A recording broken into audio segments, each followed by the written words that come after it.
Alright lads, and welcome back to another video. Now this is the one that's been very highly requested throughout the months, really, ever since, lockdown pretty much. It's Scottish Championship predictions. Obviously it's the league that I'm most interested in, it's the league that my team is involved in, that being Dunfermline Athletic of course, the mighty Pars. And on our front we'll be hoping for a successful season, hopefully involving some form of promotion, if not automatic then definitely in the playoffs. I know that's the club's kind of hopes for this season, so it's most likely that you're going to see us put in that sort of area in my predictions. I'm sure you could have all guessed that by this point. However, there's obviously 9 other teams to go through in the predictions, and there's a couple that I've mentioned in recent streams and stuff, so you're probably going to know maybe a couple of the ones that I've already said in numerous places, but for the majority I've not really uttered a word on championship predictions until now. So let's get into it. First up, we're going to start, let's go with top, because I think the top area is the least to talk about this year just because of who's in the league obviously. So top of the league, I'm going to go Hearts. Now this one for me is quite obvious. Hearts are just the strongest team, aren't they? Like, they've still got that Premiership squad for the vast majority, and they've got experienced players. They've brought in players like Craig Gordon, Andy Halliday, Elliot Freer, and they've just added to their squad that was already well enough packed out for the Championship. They've got a player like Ollie Lee coming back who wasn't even in the picture at all last season for Hearts, and he's coming back into the squad. They've got a player like Peter Harden who again was out injured for a large spell throughout the last year or so, and he's coming back into the squad as well. Hearts have just got far too good a squad for the Championship, and yes, we've thought that in previous years with other teams, but Hearts have proven it before that they can come down into the Championship and get straight back up at the first time asking. And funnily enough, that was the last time they were managed by Robbie Neilson as well. Obviously, he's there this time, and I expect him to do the exact same feat once again and win the league.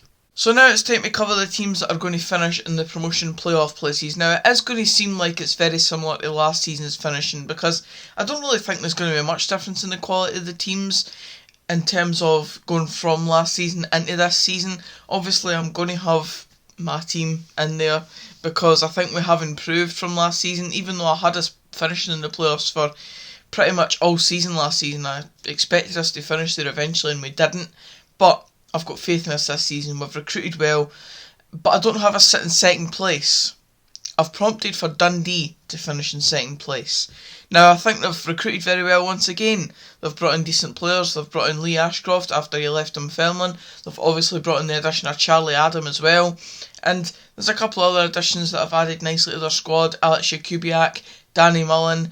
They signed a guy called Nicholas Hamilton from York 9 FC. They then also still have Osman Sow on trial. I don't really back that signing, but hey ho, it's Dundee's choice if they go for it. But I'm backing Dundee to finish in second place. They finished last season well, obviously it was prematurely ended and they were on a good run of form, so if they can carry any sort of form like that into a shorter season this time round in 27 games, then I think they'll have enough to finish second. I don't think there'll be a hell of a lot of difference between the points gap in second to maybe 5th or 6th place, but I think Dundee will be top of the tree in terms of best of the rest. In third place, I do have Dunfermline. Now, as with every season, there's always an emotional attachment with this one for me.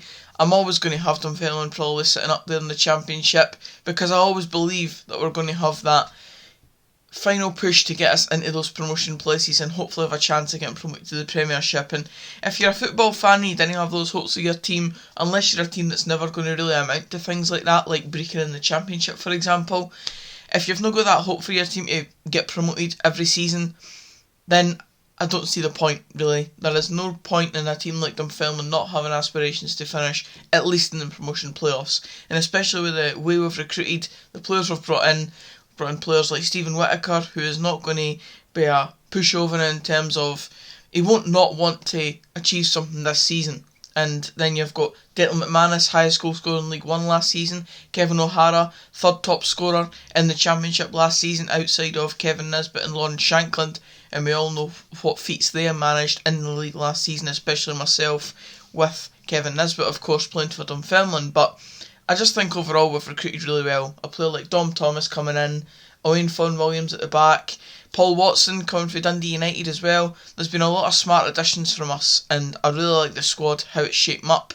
Hopefully we can push it over the line and get involved in some promotion spots this season, because it'll add to the excitement obviously at the end of the season, instead of it kind of whimpering out and not being involved in the promotion playoffs at all. In fourth place, in the last promotion playoff place, I have Inverness. Now, Inverness are a bit of a funny one. They are always one of the stronger teams in the division, but they have lost a player like Tom Walsh, for example. I don't know what the situation exactly was with him. I know he was maybe a wee bit injured sometimes, so I don't know if Inverness were willingly wanting to let him go. He's gone and joined Ayr. As I said, they're always in and around those promotion playoff places. I expect them to finish in those places once again. And again, as I said earlier, there won't be too much between these kind of second, third, fourth, maybe fifth or sixth places.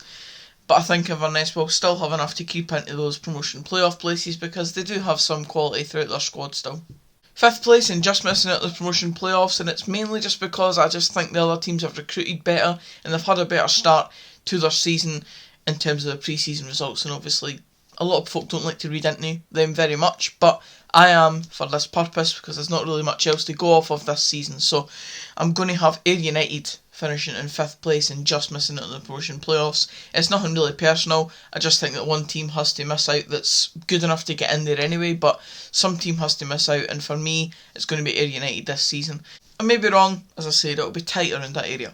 So then 6th down to 8th, obviously the teams that are just going to finish mid-table and not really have much to shout about at the end of the season. First up, I've got Arbroath finishing in 6th place. They obviously finished in 5th last season on the points per game ratio, ahead of Dunfermline. As I said, we didn't finish in the promotion playoffs last season.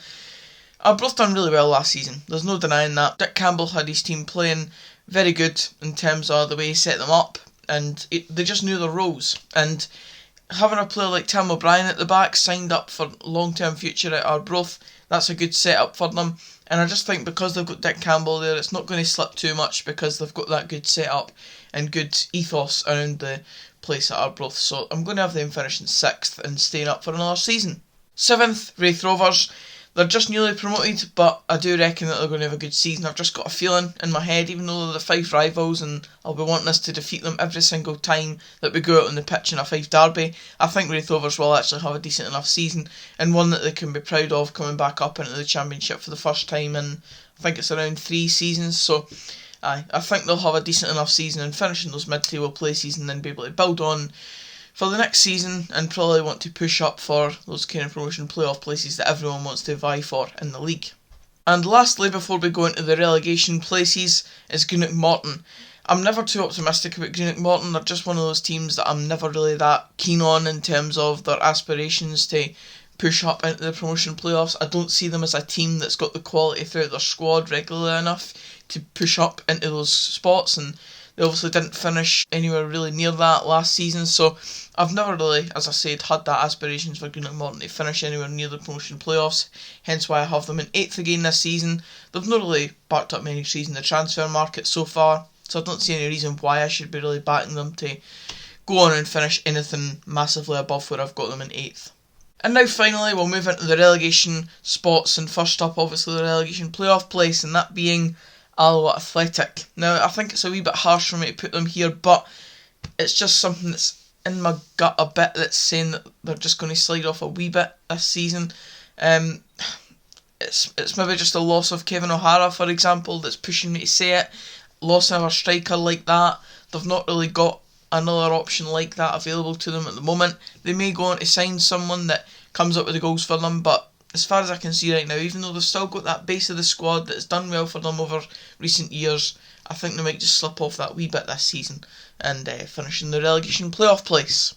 And finally, in the relegation place itself, as you can tell, the only team I've missed out so far is Coon of the South. I've not been too positive about Coon of the South, especially last season. I had them I think getting relegated last season as well, or at least in the relegation playoff place, and I've obviously got them getting automatically relegated this season. They've made some decent signings, there is no doubt about that, but I'm never confident in Alan Johnson, especially after the way he left us. I just didn't really have any confidence in that man as a manager once his spell with us came to the end, and I don't think their squad's too glamorous, so I'm just going to have them sitting bottom of the league. We'll see how it goes. It's one of those. They could do well, they might not, and they might go down the path that I've got them going down, which is literally straight down into the Seaside League. But that's it for this video, guys. Cheers for watching. Like the video if you did enjoy it. Comment down below your predictions for the Scottish Championship this season. Who's getting promoted, who's getting relegated, blah blah blah. And subscribe for more of this type of content. And until the next video, I'll see you then. Cheers, guys.